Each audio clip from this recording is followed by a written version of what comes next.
कर जोरूं विनती करूं, धरूं चरण पर शीश। गुरु जी राम देवानंद जी महाराज ने दियो नाम बख्शीश। कोटि कोटि सिजदा करूं, कोटि कोटि प्रणाम। चरण कमल में राखियो मैं बांधी जाम गुलाम। कुत्ता हूँ गुरुदेव का, रामपाल दास का नाम। गले प्रेम की जेवड़ी, जाखे चो जाऊं। तो करो तो बावड़ू, दूर दूर करो तो जाऊं। जो राखो त्यों ही रहूं, जो देवो सो खाऊं। गुरु जी तुम ना भूलियो, चाहे लाख लोग मिल जाएं। हमसे तुमको बहुत है, तुमसे हमको नहीं। कबीर गुरु जी मिलेंगे, पूछेंगे कुशलात। आदि अंत की सब कहूँ अपने दिल की बात। कबीर जय इब कै सतगुरु मिले, सब दुख आँखों रो। चरणों ऊपर शीश धरूं, कहूँ जो कहनी हो। सतगुरु पूर्ण ब्रह्म है, सतगुरु आप अलेख। सतगुरु रमता राम है, या मीनन मेख। गुरु बिन माला फेरते, गुरु बिन देते दान। गुरु बिन दोनों निष्फल हैं, चाहे पूछो वेद पुराण। गुरु बड़े गोविंद से मन में दीख विचार। हरि सुमरे वो रह गए, भाई गुरु सुमरे हो पार। कबीर गुरु गोविंद दोनों खड़े, काके लागू पाए। बलिहारी गुरु अपना, जिन गोविंद दियो मिलाए।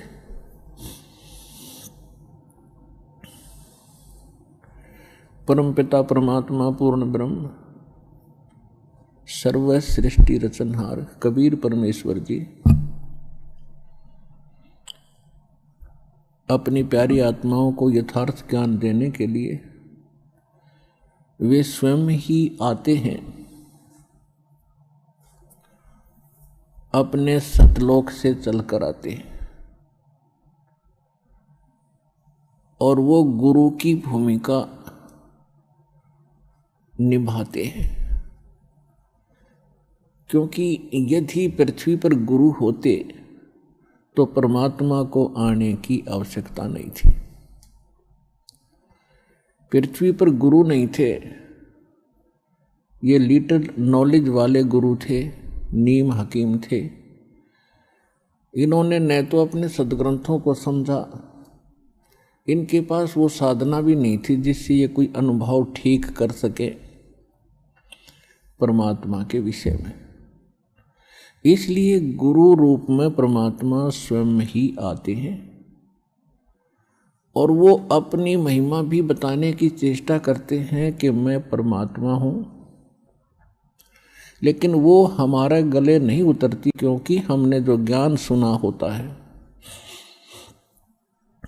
वो अज्ञान होता है। हम परमात्मा को निराकार मान बैठे होते हैं, और जिससे भी हम सुनते हैं या कोई उन ऋषि महर्षियों के अनुभव को हम पढ़ते थे, तो सभी ने अंत में एक निष्कर्ष दे रखा था कि परमात्मा तो निराकार है, उसको देखा नहीं जा सकता, केवल परमात्मा का प्रकाश ही हम देख सकते हैं।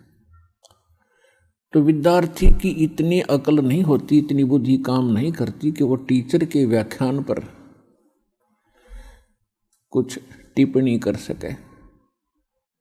यानी श्रोता जो होते हैं वो जिनको गुरु मान बैठे हैं और उनके द्वारा दिए गए प्रवचनों पर वो अविश्वास कभी नहीं करते, ये स्वभाव होता है। और अविश्वास करने का उनके पास कोई पैमाना भी नहीं होता जिससे वो ये कह सकें कि नहीं गुरुजी आप ऐसे नहीं, ऐसा हमने पढ़ा है। तो जिस कारण से परमात्मा ने अपने आप को एक गुरु सतगुरु के रूप में ही अधिक पेश किया। यदि गुरु होते तो वो गुरु रूप में आए परमात्मा ही होते हैं। तो यहाँ परमात्मा इसलिए कह रहे हैं कि गुरु गोविंद दोनों खड़े, और किसके लागू पाए, बलिहारी गुरु आपना जिन गोविंद जो मिलाए। यानी गुरु रूप में परमात्मा ही हो सकते हैं, और बाकी जो गुरु हैं वो तो अलग बात है। कोई मोटरसाइकिल चलाना सिखा देता वो उसका गुरु हो गया, कोई गाड़ी चलाना सिखा देता उसका गुरु हो गया, माताएं अपने बेटियों को रोटी पौना सिखा दी वह उनकी गुरु होगी। तो ये गुरु अलग हैं, और अध्यात्म जो गुरु है रियल में हमारा वो गुरु है। तो अध्यात्म ज्ञान यहाँ नहीं था, और जो सदग्रंथ थे उनको हमारे गुरु जो बने हुए थे यहाँ नकली, वो समझ नहीं सके। इसलिए परमात्मा स्वयं आते हैं, और फिर वो कहते हैं कि गुरु गोविंद दोनों खड़े, अब किसके लागू पाए, बलिहारी गुरु आपना जिन गोविंदियों मिलाए। तो वो कहते हैं गुरु को, गोविंद को छोड़कर हम गुरु को ही महत्व देंगे। तो गुरु परमात्मा ही हो सकते हैं, बाकी गुरु सभी अपने अपने सत्र के हैं, वो उनका अलग काम है। और जो अध्यात्म मार्ग में ज्ञान दे रहे हैं वो गुरु हैं ही नहीं, वो तो नकली हैं सारे। क्योंकि परमात्मा जो ज्ञान देता है, परमात्मा ने ज्ञान दिया वेदों का, परमात्मा ने ज्ञान दिया गीता का। यानी गीता में जो ज्ञान है वो परमात्मा वाला ही है, जो परमेश्वर ने इस ब्रह्म के अंदर फीड किया था, और वो वेद जो के तो बाहर निकले थे। उसके बाद गीता जी के अंदर जो इसने ज्ञान दिया है ब्रह्म ने, ज्योत स्वरूपी निरंजन ने, श्री कृष्ण जी में प्रवेश करके इस काल ने जो ज्ञान दिया, उसमें अधिकतर वेदों वाला ही ज्ञान है जो गॉड गिवन है, परमात्मा ने इसको दिया था। उसने कुछ अपनी अटकल इसमें साथ जोड़ी हैं, तो वो हमारे काम की नहीं है। बहुत सी ऐसी गीता जी के अंदर बहुत सा दो तरफा ज्ञान है, जो वेदों से मेल खाता है गीता का ज्ञान वो ओके है, श्रेष्ठ है, और 90% गीता का ज्ञान वेदों से मेल खाता है।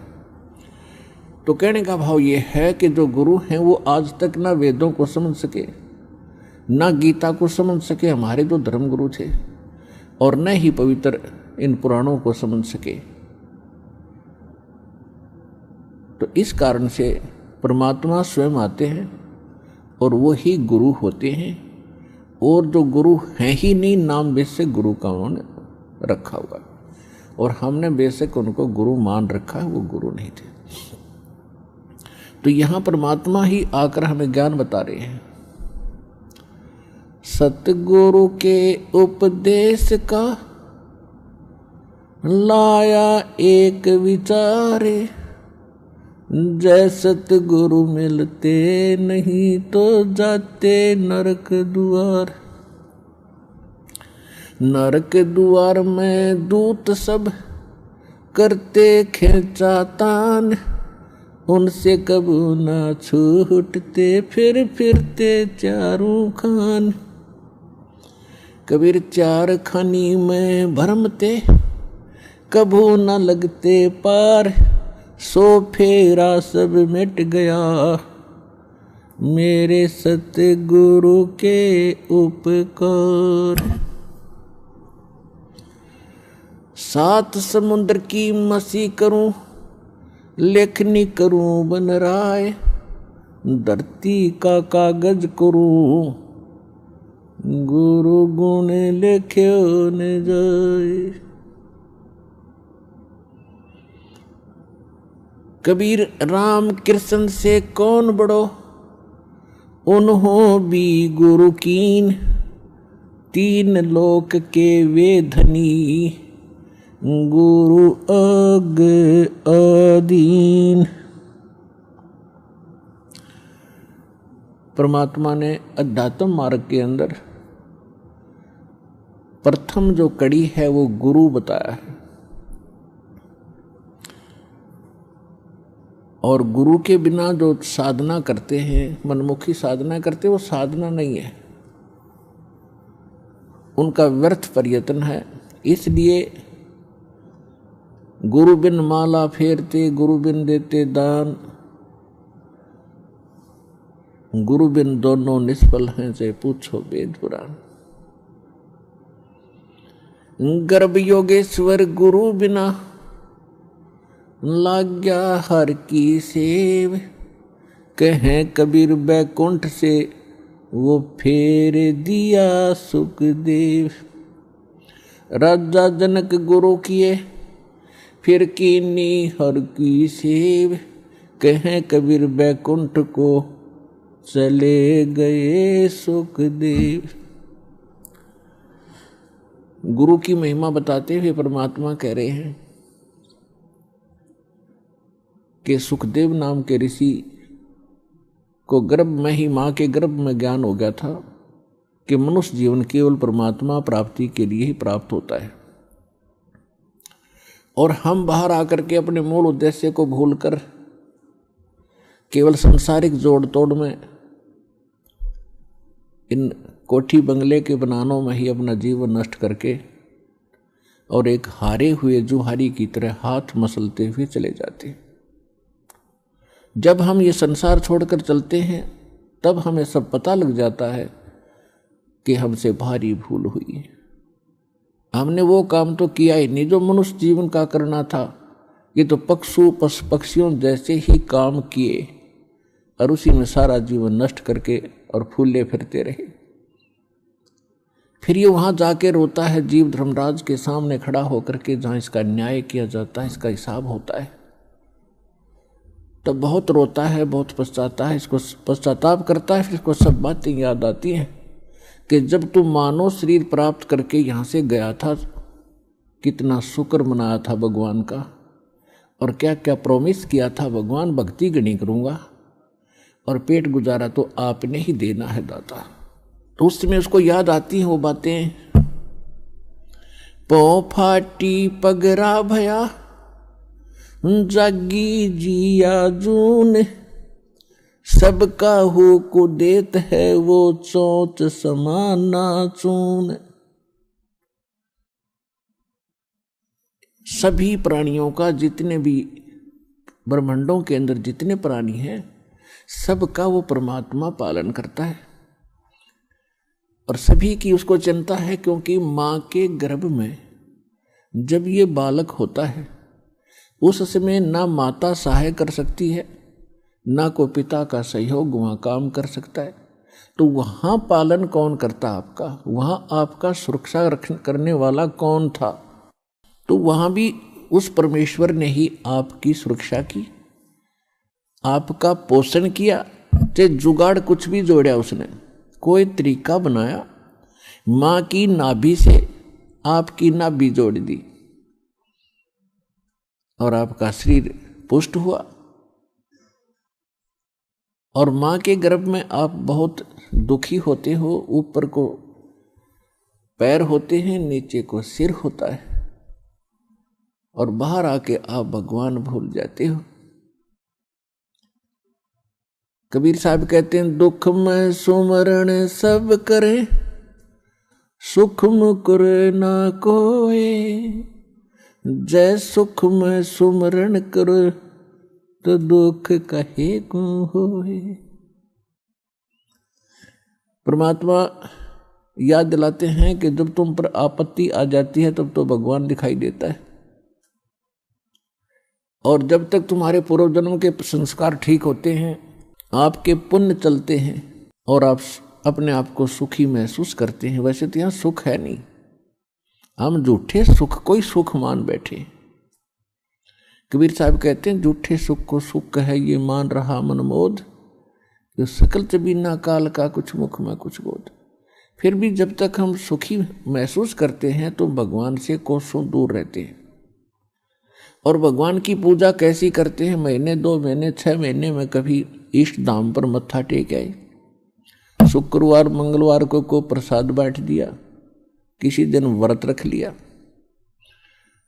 और अधिक लोग वर्तमान में तो नास्तिक ही हो चुके हैं, क्योंकि समय पर टूक मिल रहा है, अच्छी व्यवस्था होगी है, शिक्षा होगी है, अच्छी पोस्ट होगी है, खूब परमात्मा ने बुद्धि दे दी अपने बच्चों को, इन्होंने ट्यूबवेल लगा लिए हैं, नहरें अच्छी बना ली हैं, बढ़िया आहार समय पर मिलने लगा। अब भगवान से कोसों दूर हो गए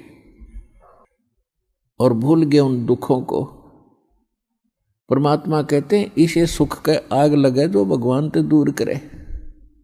परमात्मा कहते हैं, सुख के माथे पत्थर पड़ो जो नाम हृदय ते जावे, और बलिहारी व दुख के जो पल पल नाम रटावे। पुराने समय में हमारे पूर्वज बताया करते थे बुजुर्ग कि वर्षा ना होती थी, भगवान को याद किया करते थे, कोई भी दुख आता था भगवान को बैठकर याद करते थे, हमारी आपदाएं टला करती थी। और अब भगवान 100 कोस दूर हो गया, अब तो बिजली याद रहती है, बिजली ना ही ट्यूबवेल चलाऊं वो भगवान याद नहीं आता। तो परमात्मा कहते हैं, इस सुख बाढ़ में पड़ो जिस तो भगवान की भूल पड़े। तो सत्संग में आने से फिर हमें याद होता है कि भगवान की कितनी आवश्यकता है। तो सत्संग में आने से फिर सुखी भी भगवान की भक्ति करेंगे। यदि दुखी व्यक्ति भक्ति करते हैं तो सुख देता है परमात्मा, उसका गुण है। और यदि सुखमय ही भक्ति करते रहें तो दुख है ना हो। और मूल काम मनुष्य जीवन का भक्ति ही करना था, वो हम भूल चुके थे। तो इसका ज्ञान संत और परमात्मा ही दिलाते हैं, सतगुरु दिलाते हैं। सतगुरु का बहुत अभाव हो गया और सत्संग सुन सुन कर इंसान बहरे हो गए। इन नकली संतों के अटपट खटिन, उनको बात का पता नहीं, कोई कख इनको पास नहीं। श्रद्धालु उनके ऊपर ड्योट होकर के, समर्पित होकर के अपना जीवन नाश कर गए। इतना बिगाड़ दिया धार्मिक इस मार्ग को, अब सेट करना दास के लिए कितना कठिन हो रहा है। इतने टीवी चैनल चलते हैं, सब पर कोरी बकवाद घड़ी जाती है इन संतों के द्वारा, कख भी पता नहीं, और सब सुन सुन कर बहरे हो लिए और उनको फाइनल मान चुके। तो इसका अब धीरे धीरे निवारण होगा इस संकट का, और सभी शिक्षित हैं। देख रहा दास के इतना विपरीत मार्ग है समाज के और पूर्व ज्ञान के, और उसके बाद भी कितनी सफलता मिली है, क्योंकि इसमें सत्यता घनी है और सत्य को कोई मिटा नहीं सकता। वो अपना स्थान बनाया करती है, लेकिन उसकी स्पीड स्लो होती है। भले ही धीरे धीरे चलेगा, लेकिन ये सफल होगा और एक दिन पूरा विश्व इस ज्ञान को और इस भगवान को स्वीकार करेगा और उद्धार होगा, सुखी होगा।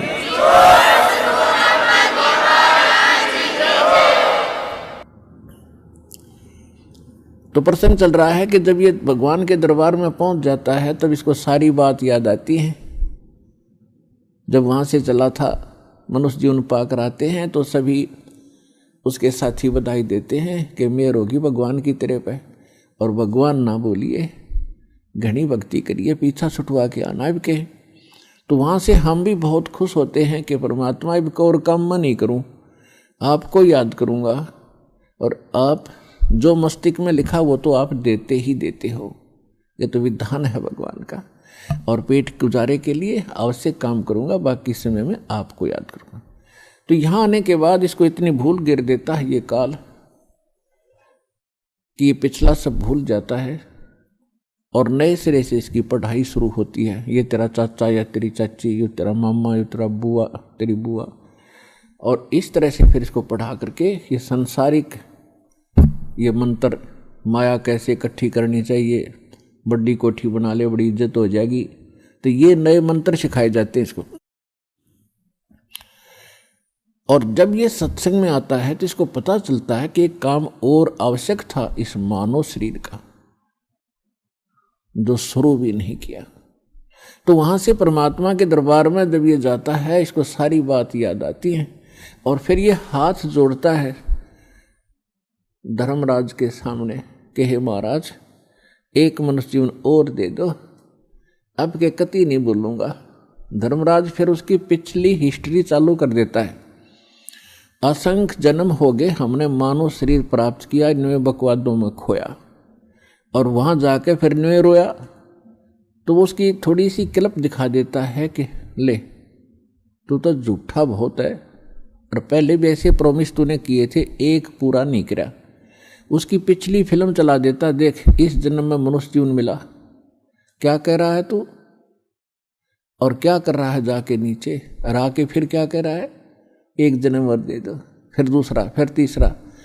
1 मिनट के अंदर उसको हजारों मनुष्य जन्म दिखा देता है कि गधे तू ऐसी बकवास करता है, यहाँ के तेरी समझ में आ जाती है, वहाँ तू सुनता नहीं, भाग यहाँ से। उसको गधे की योनि में ठोक दिया जाता है।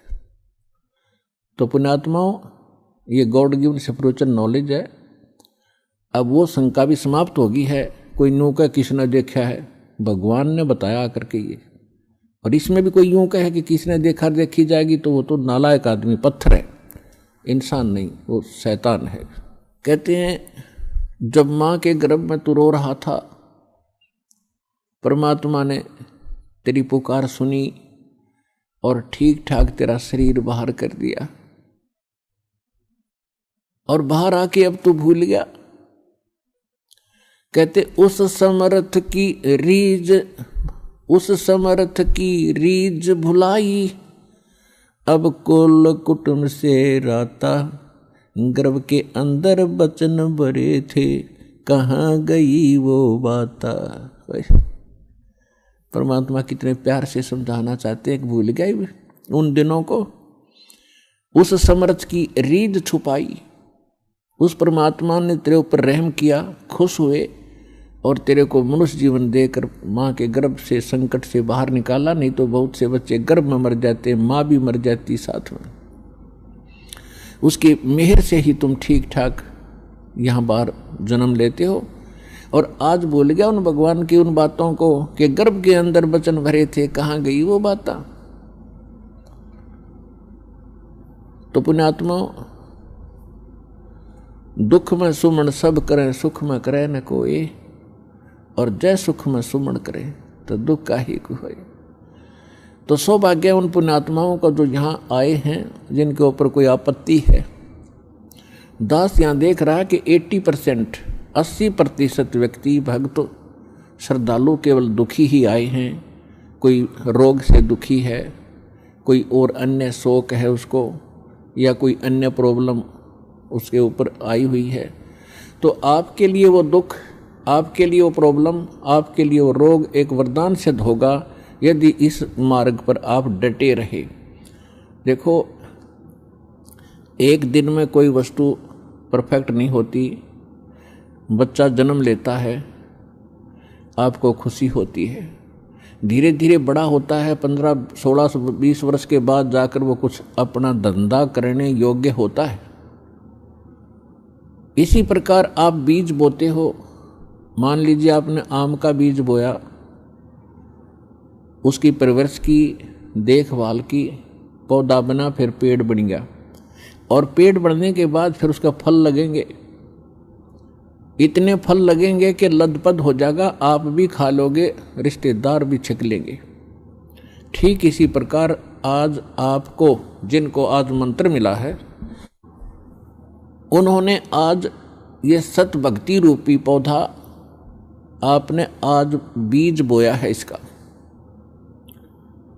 और इसकी सिंचाई करना यानी भक्ति करना, दान धर्म करते रहना, मर्यादा रखना, इसकी बाड़ बनाना।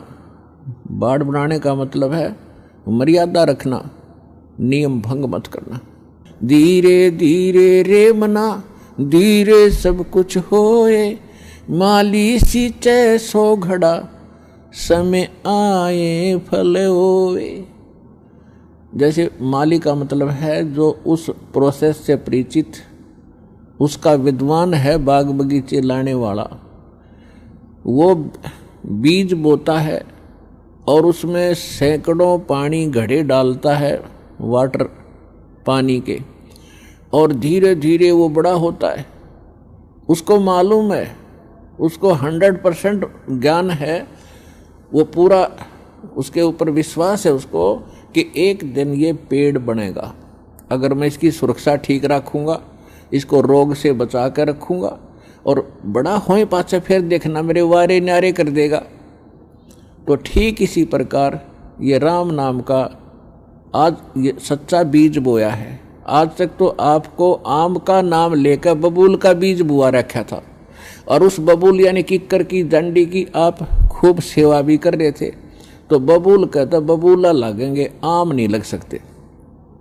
भक्ति भी करते थे, ऋषि महर्षि भक्ति खूब करी, जीवन गाल दिए, राज भी त्याग के भगवान के लिए जंगल में जा बैठे। लेकिन वो आम का पेड़ ना होने से, आम का बीज ना बोने से बबूल का बीज बो लिया, उनमें सिद्धियां आ गई। आन उपासना करते रहे, पूर्ण परमात्मा की भक्ति ना करके काल भगवान ब्रह्म या ब्रह्मा विष्णु महेश तक की भक्ति करके उन्होंने बबूल का बीज बो के बबूल ही प्राप्त किया। उदाहरण के लिए हिरण्यकशिपु ने ब्रह्मा जी की साधना करके बबूल का पेड़ बोया, और क्या मिला उसको? सिद्धियां आ गई। ये समझ बैठा कि मैं भगवान बन गया, और कैसा जीवन नाश हुआ उस व्यक्ति का। ऐसे ही रावण ने बबूल बोया था भगवान शिव की भक्ति करके, और क्या प्राप्ति हुई? सिद्धियां होगी, रिद्धि आ गई, सोने के महल बना लिए, आकाश में उड़ जाने की शक्ति आ गई, और कुबद को माकर सर्वनाश करा के गया।